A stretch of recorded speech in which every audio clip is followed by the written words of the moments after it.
ইতিহাস মানেই কি পুরনো সাল, তারিখ, যুদ্ধের নাম আর পুরনো সব বইয়ের বিরক্তিকর গল্প?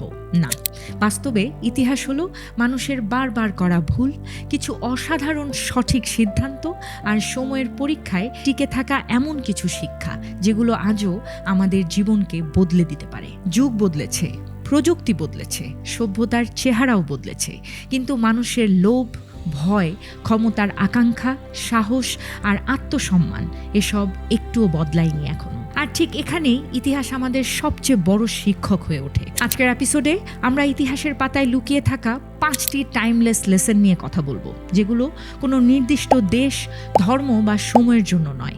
এই শিক্ষা রাজা বাদশার জন্য যেমন সত্য ছিল, তেমনি আজকের একজন সাধারণ মানুষের জীবনেও সমানভাবে প্রযোজ্য। হ্যালো এভরিওয়ান, আমি পিঙ্কি ছেত্রী, স্বাগত জানাচ্ছি অন বোর্ড উইথ ছেত্রীর আরেকটি নতুন এপিসোডে। চলুন তাহলে দেরি না করে শুরু করা যাক।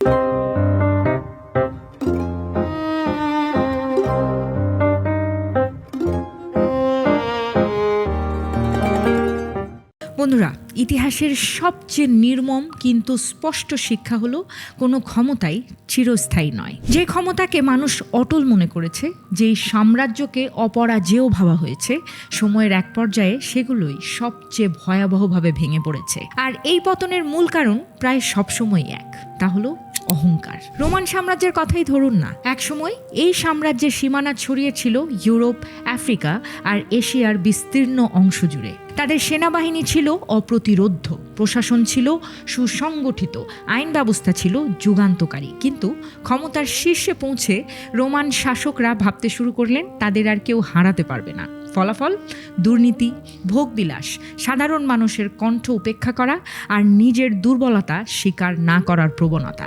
বাহ্যিক শত্রুর চেয়ে ভেতরের এই অহংকারই রোমান সাম্রাজ্যকে ধ্বংসের দিকে ঠেলে দেয়।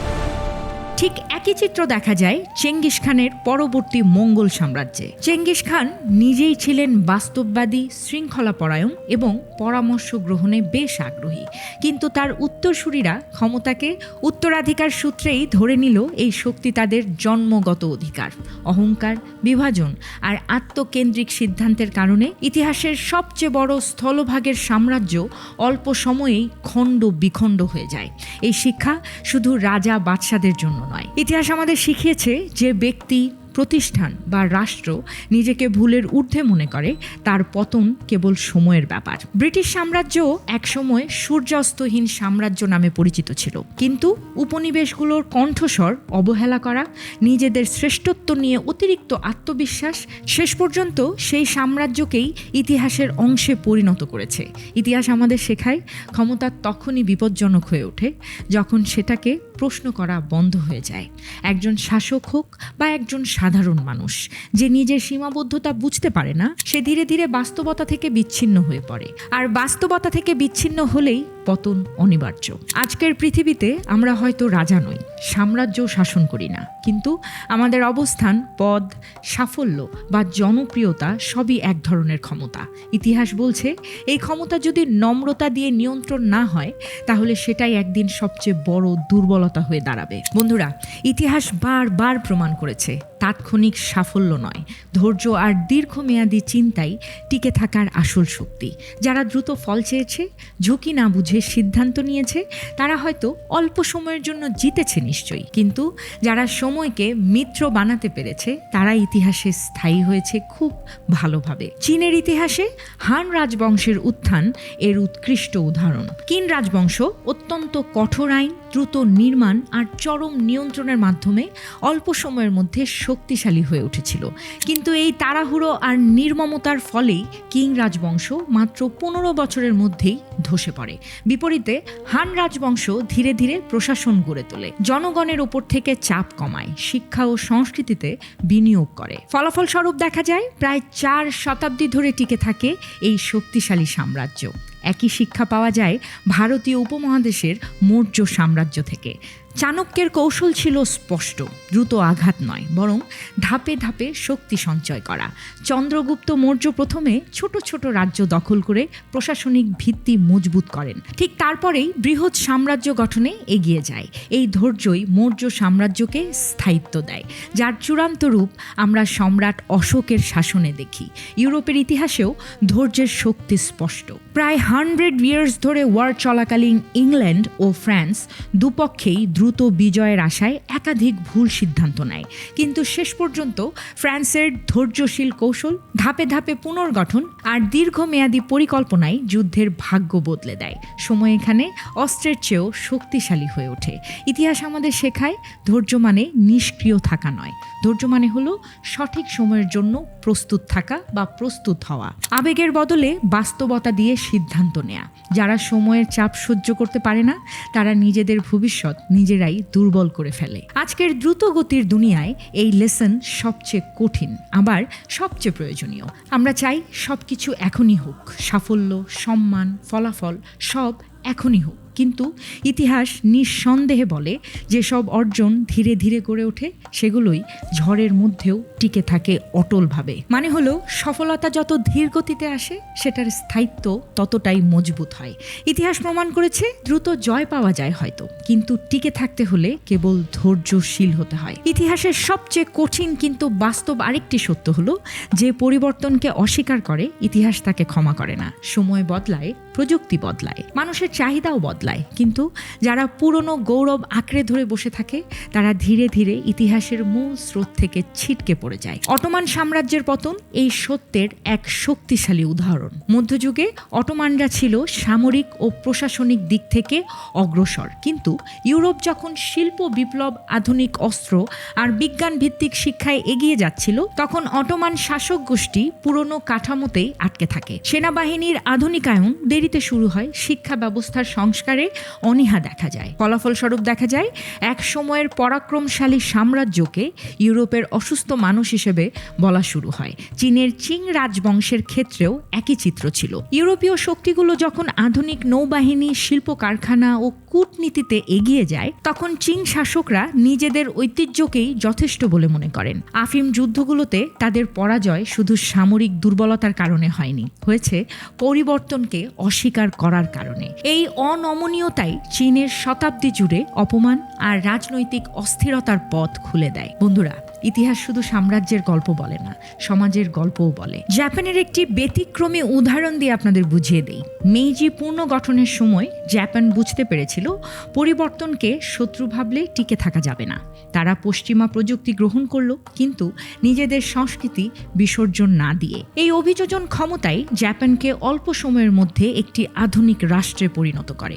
এই লেসন আমাদের শেখায় পরিবর্তন মানে পরিচয় হারানো নয়, পরিবর্তন মানে হলো নতুন বাস্তবতার সঙ্গে নিজেকে মানিয়ে নেয়া।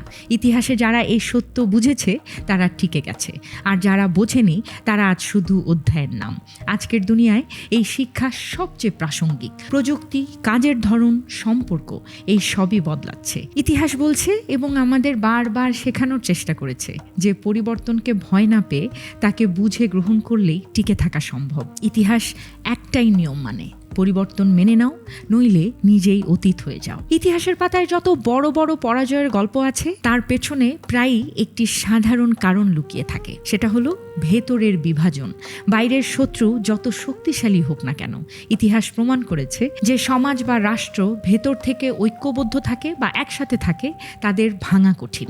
আর যেখানে ভাঙন শুরু হয় ভেতর থেকেই, সেখানে পতন শুধু সময়ের অপেক্ষা। গ্রিক নগর রাষ্ট্রগুলোর ইতিহাস এই লেসনের এক ক্লাসিক উদাহরণ। এথেন্স, স্পার্টা, থিবস সবাই মিলে একসময় পারস্য সাম্রাজ্যের মতো শক্তিশালী শত্রুকে প্রতিহত করেছিল, কিন্তু পারস্যের হুমকি কমে যেতেই গ্রিকরা নিজেদের মধ্যে ক্ষমতার লড়াইয়ে জড়িয়ে পড়ে। পেলোপনেশীয় যুদ্ধ গ্রিসকে এতটাই দুর্বল করে দেয় যে পরে মেসিডোনিয়ার ফিলিপ ও আলেকজান্ডারের কাছে তাদের স্বাধীনতা কার্যত হারিয়ে যায়। ভেতরের বিভাজনই গ্রিসের পতনের পথ তৈরি করেছিল। ঠিক একই শিক্ষা পাওয়া যায় ভারতীয় উপমহাদেশের ইতিহাসে। মুঘল সাম্রাজ্যের শেষ সময়গুলোতে উত্তরাধিকার যুদ্ধ, দরবারি ষড়যন্ত্র আর আঞ্চলিক বিভাজন সাম্রাজ্যকে ভেতর থেকে ক্ষয় করতে থাকে। এই দুর্বলতার সুযোগ নিয়েই ইউরোপীয় শক্তিগুলো ধীরে ধীরে নিজেদের প্রভাব বিস্তার করে। শক্তিশালী সাম্রাজ্য বাইরের আঘাতে নয়, বরং ভেতরের ভাঙনে দুর্বল হয়ে পড়েছিল। রোমান সাম্রাজ্যের শেষ দিকেও একই চিত্র দেখা যায়। পূর্ব ও পশ্চিম রোমের বিভাজন, রাজনৈতিক দ্বন্দ্ব আর সেনাবাহিনীর ভেতরের অনুগত্য সংকট এসবই রোমকে রক্ষা করার শক্তি নষ্ট করে দেয়। ইতিহাস এখানে পরিষ্কার, একটি রাষ্ট্র তখনই সবচেয়ে দুর্বল হয় যখন তার নাগরিকরা নিজেদের এক ভাবতে ভুলে যায়। বন্ধুরা, এই লেসন শুধু রাষ্ট্রের জন্য নয়, সমাজ ও ব্যক্তি জীবনের ক্ষেত্রেও সমানভাবে সত্য এবং প্রযোজ্য। ইতিহাস শেখাতে চায় বারবার আমাদের যে ঐক্য মানে সবাই একরকম চিন্তা করবে তা নয়। ঐক্য মানে মতভেদ থাকা সত্ত্বেও বৃহত্তর স্বার্থে একসাথে দাঁড়াতে পারা। যে সব সভ্যতা এই ভারসাম্য রক্ষা করতে পেরেছে তারা দীর্ঘস্থায়ী হয়েছে। আজকের পৃথিবীতে বিভাজন দ্রুত তৈরি হয়, মতাদর্শ, পরিচয় ও স্বার্থের ভিত্তিতে। ইতিহাস আমাদের সতর্ক করে দেয়, এই ভাঙন যদি সীমা ছাড়ায় তাহলে সবচেয়ে শক্ত ভিত্তিও একদিন ধসে পড়ে। ইতিহাসের আরেকটি গভীর সত্যর দিকে তাকালে আপনি দেখবেন, নৈতিকতা ও মূল্যবোধ ছাড়া অর্জিত সাফল্য দীর্ঘস্থায়ী হয় না। সাময়িকভাবে শক্তি, সম্পদ বা আধিপত্য পাওয়া যায় ঠিকই, কিন্তু যখন ন্যায়বোধ ভেঙে পড়ে তখন সেই সাফল্যের ভিত নিজে থেকেই দুর্বল হয়ে যায়। রোমান প্রজাতন্ত্রের পতনের দিকে তাকালেই বিষয়টি পরিষ্কার হয়। শুরুর দিকে রোমান সমাজ দাঁড়িয়েছিল দায়িত্ববোধ, আইন মানা আর রাষ্ট্রের প্রতি আনুগত্যের ওপর। কিন্তু সময়ের সঙ্গে সঙ্গে ক্ষমতা আর সম্পদের লোভ এই মূল্যবোধকে গ্রাস করে। ঘুষ, ব্যক্তিগত স্বার্থে আইন ভাঙা, সেনাবাহিনীর আনুগত্য কেনাবেচা এসব রোমকে প্রজাতন্ত্র থেকে স্বৈরতন্ত্রের দিকে ঠেলে দেয়। একই লেসন পাওয়া যায় ফরাসি বিপ্লবের পরবর্তী সময় থেকে।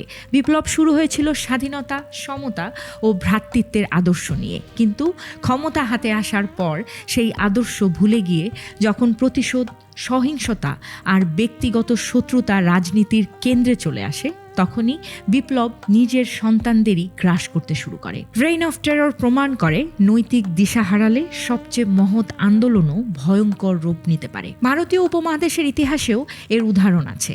অনেক শাসক সামরিক শক্তি দিয়ে রাজ্য দখল করলেও ন্যায় বিচার ও জনকল্যাণ উপেক্ষা করার কারণে তাদের শাসন দীর্ঘস্থায়ী হয়নি। বিপরীতে সম্রাট অশোকের শাসন স্মরণীয় হয়ে আছে ঠিক এ কারণেই যে তিনি ক্ষমতার চূড়ায় পৌঁছে নৈতিকতার পথ বেছে নিয়েছিলেন। সহিংসতার বদলে ন্যায়, দয়ার বদলে শাসন, এই মূল্যবোধই তাকে ইতিহাসে আলাদা করে রেখেছে। বন্ধুরা, ইতিহাস এখানে একটি পরিষ্কার বার্তা দেয়। সাফল্যের আসল পরীক্ষা শুরু হয় সাফল্য পাওয়ার পর। তখনই বোঝা যায় কেউ ক্ষমতাকে কিভাবে ব্যবহার করে। নৈতিকতা যদি সিদ্ধান্তের কেন্দ্র থেকে সরে যায় তাহলে পতন ধীরে ধীরে নিশ্চিত। আজকের পৃথিবীতেও এই লেসন সমানভাবে প্রযোজ্য। দেখবেন, ব্যক্তি, প্রতিষ্ঠান বা রাষ্ট্র যেখানেই ন্যায়বোধ উপেক্ষিত হয় সেখানে বিশ্বাস নষ্ট হয়, আর বিশ্বাস নষ্ট হলেই সবচেয়ে শক্ত ভিত একদিন ভেঙে পড়ে। দেখুন, ইতিহাস ভুলে না, ইতিহাস সাক্ষী। ক্ষমতা তারাই হারায় যারা নৈতিকতা হারায়। ইতিহাসের এই টাইমলেস লেসনগুলো আমাদের একটি কথাই বারবার মনে করিয়ে দেয়, সময় বদলায়, মুখ বদলায়, নামও বদলায়, কিন্তু মানুষের মৌলিক আচরণ বদলায় না কখনো। ক্ষমতার অহংকার, ধৈর্যের অভাব, পরিবর্তনকে ভয়, ভেতরের বিভাজন আর নৈতিকতার অবক্ষয়, এই 5টি কারণই যুগে যুগে সভ্যতাকে গড়ে তুলেছে, আবার ধ্বংসও করেছে। ইতিহাস আমাদের ভবিষ্যৎ বলে দেয় না, কিন্তু ভবিষ্যতের জন্য প্রস্তুত করতে শিক্ষা দেয় ঠিকই। যারা ইতিহাসকে শুধু গল্প হিসেবে দেখে তারা বারবার একই ভুল করে, আর যারা ইতিহাসকে আয়না হিসেবে দেখে তারা নিজেদের সিদ্ধান্তে সতর্ক হয়। বন্ধুরা, এই শিক্ষাগুলো কোনো রাজা বা রাষ্ট্রের জন্য সীমাবদ্ধ নয়। এগুলো আমাদের ব্যক্তিগত জীবন, ক্যারিয়ার, সম্পর্ক আর সমাজ সব জায়গাতেই সমানভাবে প্রযোজ্য। আজ আমরা যদি নিজেদের দিকে তাকাই তাহলে প্রশ্ন আসে, আমরা কোন পথে হাঁটছি? অহংকারের পথে নাকি নম্রতার পথে? তাড়াহুড়োর পথে নাকি ধৈর্যের পথে? এখন ডিসিশন আপনার। এক লাফে গাছে উঠবেন নাকি ধীরে ধীরে সফলতাকে আলিঙ্গন করবেন? আর আজকের এপিসোডের শেষে আমার সকল বন্ধুদের একটা কথাই বলতে চাই, সেটা হলো ইতিহাস জানার জন্য পড়ুন, শেখার জন্য পড়ুন। শুধু পড়ার জন্য পড়তে নেই, জানার জন্য, শেখার জন্য ইতিহাস পড়লে দেখবেন ভবিষ্যতে নিজেকে আর হারাতে হবে না। আজকের এপিসোড এখানেই শেষ করছি। এরকম আরও ইন্টারেস্টিং এপিসোড পেতে ফলো এবং সাবস্ক্রাইব করতে একদমই ভুলবেন না।